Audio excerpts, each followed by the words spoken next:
최근에 몇 편을 제가 실제 고객분들께서 이제 문의를 주셨던 그런 내용들을 다룬 게 있는데요. 예를 들면 뭐 엔카라든지 차차차 이런 거에 대한 궁금증, 그리고 뭐 미션 오일을 언제 갈아야 되는지 등등 이런 것들을 올려드렸는데, 저것도 있었죠. 그 카 히스토리, 오해를 살 수 있는 부분이 있기 때문에 이런 것도 이제 제가 정보를 올려드렸는데, 이번에 올려드릴 내용은요, 요것도 많이들 궁금해 하시고 실제로 많이 문의를 주시는 그런 내용 중에 하나입니다. 바로 용도 이력. 보통 이제 성능지를 보게 되면 용도 이력이라고 요 칸이 있거든요.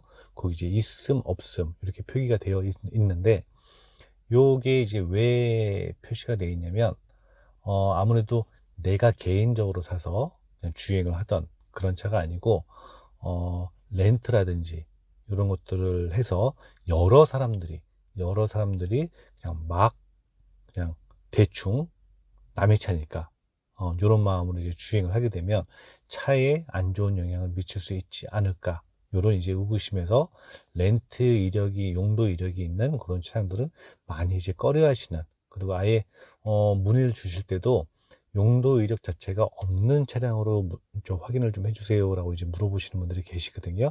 근데 여기서 한 가지 아셔야 될 부분이 하나 있습니다.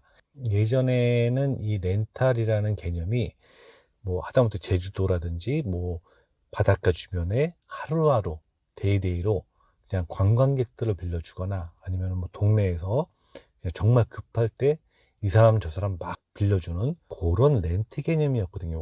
원래가 고민을 충분히 하실 수 있다라고 저는 생각이 들어요. 저도 마찬가지고. 왜냐면 막 탔을 거 아니에요. 뭐 이 사람 저 사람 막 타고 뭐 담배 피고 뭐 상처도 많을 거고, 사고도 많이 날 거고, 뭐 이런 부분들이 있기 때문에 당연히 꺼려지는 부분이 많은데, 어느 시점부터는 이 허자에 대한 렌탈 차량이 허자라는 그 앞에 번호판에 들어가거든요. 근데 이게 어느 시점부터는 굉장히 많아지면서 개인도 마찬가지고요. 뭐 회사를 운영하시는 법인이나 일반 개인 사업자분들이 세금을 좀 절감하기 위한 용도로 개인 렌탈, 1인 렌탈, 1인 리스, 이걸 많이 쓰세요. 그러다 보니까 렌탈 리스에 대한 그런 이 거부감이 없어져 버리게 된 상황인 거죠. 예를 들어 제가 사업체를 운영을 합니다.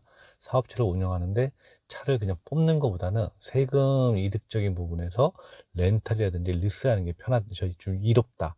그러면은 저도 당연히 제가 새 차를 사는 것처럼 그 차량을 렌탈 리스해서 저 혼자 몰고 다니겠죠. 그럼 이게 내가 그냥 구입한 거하고 무슨 의미가 있을까요?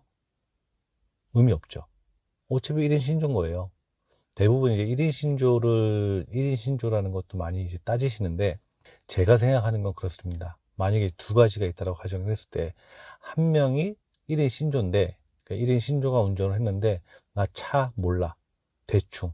오일도 안 갈아. 아무것도 안 갈아. 그냥 막 끌고 다녀요. 그러다 팔았어요. 1인 신조. 의미 없습니다.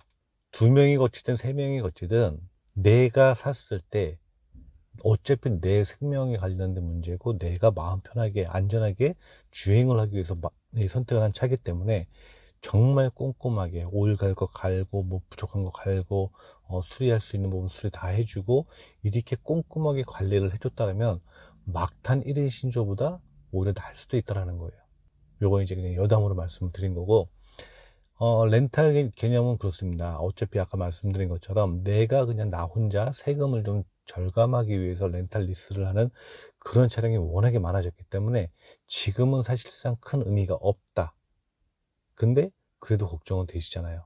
이게 진짜 내가 1인 렌트로 쓴 건지, 아니면은 관광장소에서 막 빌려주던 그런 차량인지, 이 차를 확인하는 방법이 있습니다. 기본적으로 요것만 딱 확인을 해도 어느 정도 이 차는 그게 기다 아니다가 구별이 돼요. 그게 뭐냐면 바로 옵션입니다. 제가 저 혼자 탈 거예요. 이제 개인 자가용으로. 그러면 옵션을 추가를 하겠죠.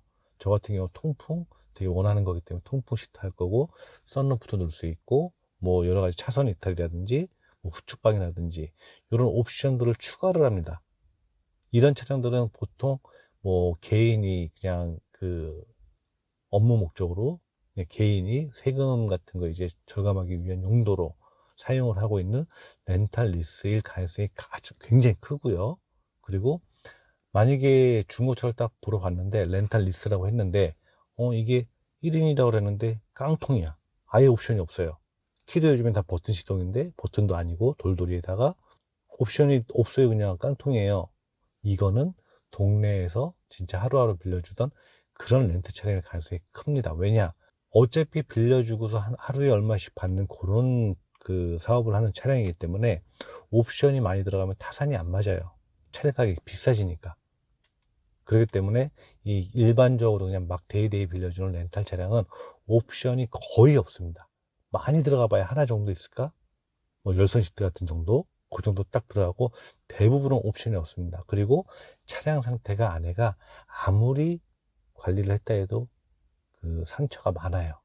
옵션이 없는 상태인데 차량이 안에 보면 장기수 같은 게 굉장히 많고 담배 냄새 쩔어 있고 근데 용도 이력이 있다. 얘는 아까 말씀드린 것처럼 데이데이를 빌려주는 그런 렌트 차량일 가능성이 큽니다. 근데 용도 이력을 봤어요. 예를 들어 그랜저를 봤어요. 그랜저 봤더니 뭐 썬루프 달려있고 후측방 차선 이탈에 통풍 시트 들어가 있고 이걸 어떻게 렌트를 하냐고요. 하루하루. 쉽지 않습니다. 물론 있을 수도 있어요. 있는데 내 눈으로 직접 확인을 할 때 그 두 가지만 확인을 하시면 저는 개인적으로 그렇게 생각을 합니다. 렌트 차량, 리스 차량 1인 법인에서 사용을 했던 그런 1인 렌트 리스 차량은 선택을 하셔도 무방하다. 어떻게 보면은 법인체에서 운영을 하면서 관리를 좀 더 잘할 수도 있습니다. 그거는 회사 방침에 따라서 이제 차량 관리하는 팀들이 또 있을 수가 있기 때문에 저도 예전에 직장 생활할 때 그런 게 있었어요. 그 별도로 차량도 관리하는 직원들이 있었기 때문에 렌트 리스는 아니었지만 그래서 항상 오일도 주기별로 갈고 뭐 이런 부분이 있거든요. 그러니까 오히려 렌트 리스가 잘만 사면 더 나을 수도 있다라는 거를 꼭 말씀드리고 싶습니다. 1차적으로 무조건 용도 이력 제외해 주세요. 이건 아니라는 거예요. 개인 데이데이 렌탈이 아닌 장기 1인 렌탈 리스 이런 것들은 눈여보실 필요가 있다라는 거죠. 오히려 비용적인 부분에서 그냥 일반 개인들이 한 것보다 용도 이력이 있다라는 것 때문에 조금 더 저렴할 수가 있습니다. 아까 말씀드린 것처럼 차량은요, 과거에 누가 탔든지 간에 현재 내가 관리하는 게 중요합니다. 어떻게 내가 관리를 하느냐에 따라서 그 차량에 배신을 하느냐 안 하느냐 그거는 차주인 내가 어떻게 관리를 하느냐에 따라서 달려 있다라는 거죠. 꼭 명심하셔가지고요.